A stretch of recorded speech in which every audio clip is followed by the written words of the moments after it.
Hello students, आप सभी का स्वागत है आपके अपने यूट्यूब चैनल स्टूडेंट्स लाइफ में। तो बच्चों, आज के इस वीडियो में हम सीबीएसई टर्म 1 और टर्म 2 का जो फाइनल रिजल्ट निकाला जाएगा तो वो कैसे कैलकुलेट करेंगे, तो इसके बारे में आप लोगों को मैं जानकारी दूंगा। अगर हम रिजल्ट का एक एग्जैक्ट डेट का बात करें तो लगभग जुलाई के सेकेंड वीक तक आप लोग की जो रिजल्ट है 10th और 12th की आ जाएगी। पहले 12th का आएगा, फिर बाद में 10th का आ जाएगा।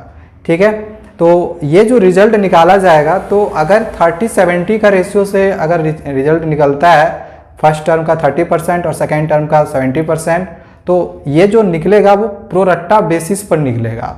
प्रोरट्टा बेसिस क्या होता है, कैसे हम इसके रिजल्ट को निकालेंगे, तो इस वीडियो में आप लोग को मैं कंप्लीट जानकारी दूंगा। चाहे वो 30-70 का रेशियो हो, 40-60 का हो, किसी भी रेशियो में रहेगा तो आपको प्रोरट्टा बेसिस यूज करना पड़ेगा।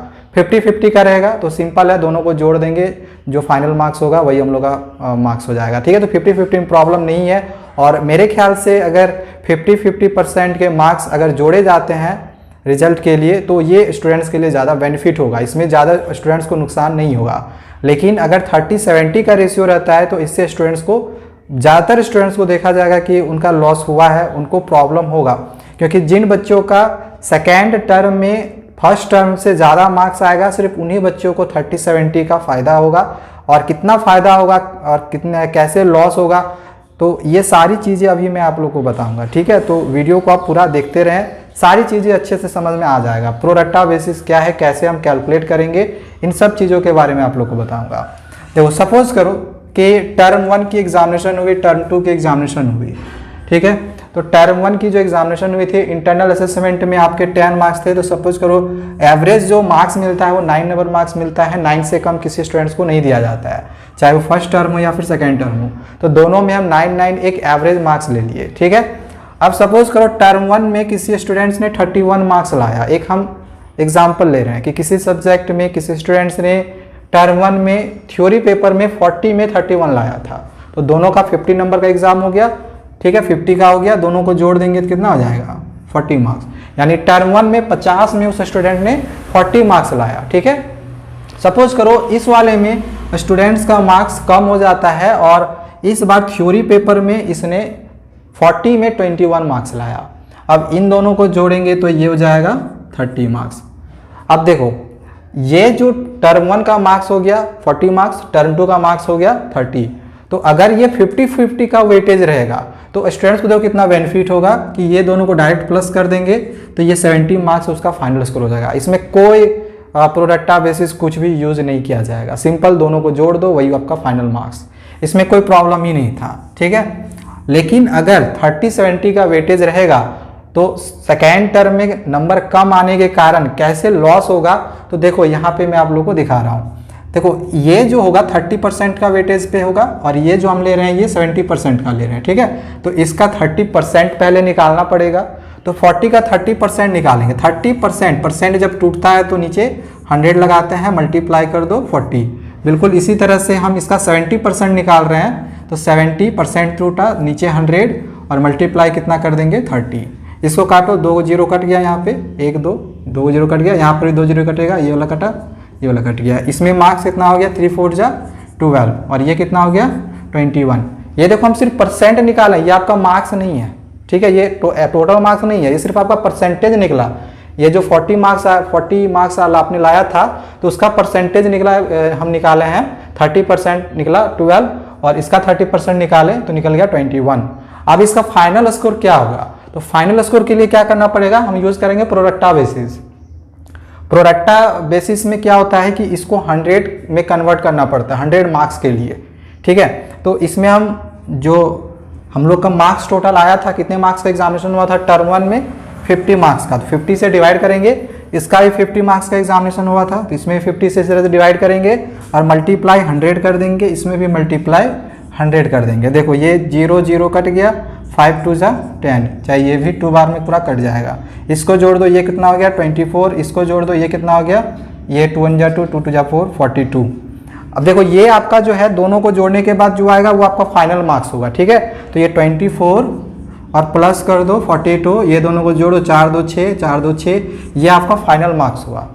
यही जो है आपका फाइनल मार्क्स हो गया। ठीक है, देखो यहाँ पे हम 30-70 का रेशियो लिए थे तो 66 मार्क्स आया, जबकि हम सिंपल लिए थे 50-50%, तो 40 + 30 कितना हुआ 70। देखो स्टूडेंट्स को यहाँ पे 4 नंबर का लॉस हुआ है, ठीक है, 4 नंबर का लॉस हो गया, क्योंकि अगर हम 30 और 70 का रेशियो ले रहे हैं, सेकेंड टर्म में इसका नंबर कम आ गया है, तो इससे स्टूडेंट को 4 नंबर का घाटा हो गया, ठीक है। पहले 50-50 करने पे 70 आ रहा था, जब हम 30-70 कर दिए तो 66 आ गया, 4 नंबर घट गया। तो फ़ायदा आपको तभी होगा जब आपके सेकेंड टर्म में ज़्यादा मार्क्स रहेंगे और फर्स्ट टर्म में कम रहेगा, ठीक है। तो हो सकता है किसी स्टूडेंट्स का टर्म 1 एग्जामिनेशन अच्छा गया हो, किसी स्टूडेंट्स का टर्म 2 एग्जामिनेशन अच्छा गया हो, तो ये स्टूडेंट्स के लिए सही नहीं है कि 30-70 का रेशियो लाए या फिर 40-60 का लाए। और सीबीएसई ने भी अभी तक ये जो है कभी कहा नहीं है कि हम 30-70 का रेशियो लेंगे, ठीक है। तो वो तो स्टूडेंट्स ने कई बार हम जो है इसके लिए ट्वीट किया था कि 30% 70% का वेटेज होना चाहिए, तो इस वजह से सीबीएसई ने रखा था कि हम फ्यूचर में ऐसा रिजल्ट बनाने समय जब सेकेंड टर्म का रिजल्ट निकाला जाएगा तो उस टाइम हम सोचेंगे कि हमें क्या करना है। तो अब रिजल्ट बनाने की तैयारी में सीबीएसई है, कॉपियों की चेकिंग शुरू हो रही है, हो चुकी है, हो रही नहीं हो चुकी है, ठीक है। तो अब जो है प्रोसेस में है और कुछ ही दिनों के अंदर, ज़्यादा दिन नहीं, कुछ ही दिनों के अंदर आप लोग को इसके लिए भी जो है सर्कुलर सीबीएसई जरूर देगी कि रेशियो आपका 50-50% रहेगा, 30-70 रहेगा, 40-60 रहेगा, किस रेशियो में रिजल्ट निकाला जाएगा तो वो रहेगा, ठीक है। मेरे पॉइंट ऑफ व्यू से ज़्यादा अच्छा रहेगा 50-50 रहे, कोई टेंशन नहीं है, कुछ भी यहाँ प्रोडक्टा बेसिस निकालने का ज़रूरत ही नहीं है, सिंपल दोनों को जोड़ देंगे, जो मार्क्स आया वही आपका मार्क्स हो गया, ठीक है। लेकिन अगर 30-70 या फिर कुछ और रहता है तो फिर आपको ऐसे करके कैलकुलेट करना पड़ेगा। तो आपको मैंने यहाँ पे कैलकुलेशन सिखा दिया है कि अगर आपके 30% के और 70% का रहेगा या फिर 40-60 रहेगा तो उस हिसाब से आप कैसे अपने मार्क्स को निकालोगे, ठीक है। तो आगे जब भी ऐसा सर्कुलर सीबीएसई निकालती है तो वो मैं आप लोग को जल्दी बता दूंगा। और हाँ, एक मेन चीज़ जो कि स्टूडेंट्स डरे हुए हैं पासिंग क्राइटेरिया को लेके, देखो डरने की ज़रूरत नहीं है। अगर आपका टर्म 1 में अगर मान के चलो 13 से कम नंबर आया हुआ है या फिर टर्म 2 में 13 से कम नंबर लाए हुए हैं आप, डरने की कोई बात नहीं है। आपको ओवरऑल 33 मार्क्स चाहिए। जैसे इसको हम कैलकुलेट किए थे तो ओवरऑल जो मार्क्स मेरा बना था वो कितना बना था, 30-70 का रेशियो से बना था 66 और 50-50 के रेशियो से बना था 70। तो ये तो 33 से ज़्यादा है, 33 से दोनों ज़्यादा है, तो दोनों ही स्टूडेंट्स पास कहलाएंगे।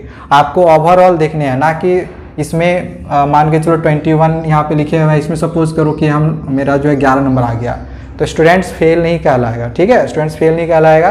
दोनों को जोड़ के, जैसे इसको जोड़ते तो कितना होता, 9 11 9 कितना हो जाएगा, 20 हो जाएगा और इसमें 40, ठीक है। तो अगर 50-50 का हिसाब से देखें तो ये 60 मार्क्स हो गया। 33 से ज़्यादा तो है, बस पास हो गए। इससे कोई मतलब नहीं है कि मेरा टर्म 2 में 13 से कम नंबर लाया है। इसका कोई भी अपना एक पासिंग क्राइटेरिया नहीं रखा है सीबीएसई ने। पहले भी सीबीएसई ने कई बार बोला हुआ है कि 10th वालों का कभी भी ऐसा नहीं, इंटरनल असेसमेंट के लिए अलग से लाना है, थ्योरी के लिए अलग से पासिंग मार्क्स लाना है, ऐसा नहीं है। 12th वालों के लिए है, 12th के लिए पासिंग मार्क्स थ्योरी के लिए अलग होता है और प्रैक्टिकल के लिए अलग होता है, चाहे इंटरनल असेसमेंट के लिए अलग होता है, ठीक है। तो 12th वाले के लिए अगर आपको चाहिए कि आपको कैसे प्रोडक्टा बेसिस पे आपके मार्क्स कैलकुलेशन होंगे, आपके पासिंग क्राइटेरिया कैसी रहेंगी, तो आप कमेंट करें। अगर इस वीडियो को देख रहे होगे आपको मैं समझा दूंगा। तो इसी तरह की और भी यूजफुल वीडियोस पाते रहने के लिए चैनल को सब्सक्राइब करके जरूर रखें। Thank you.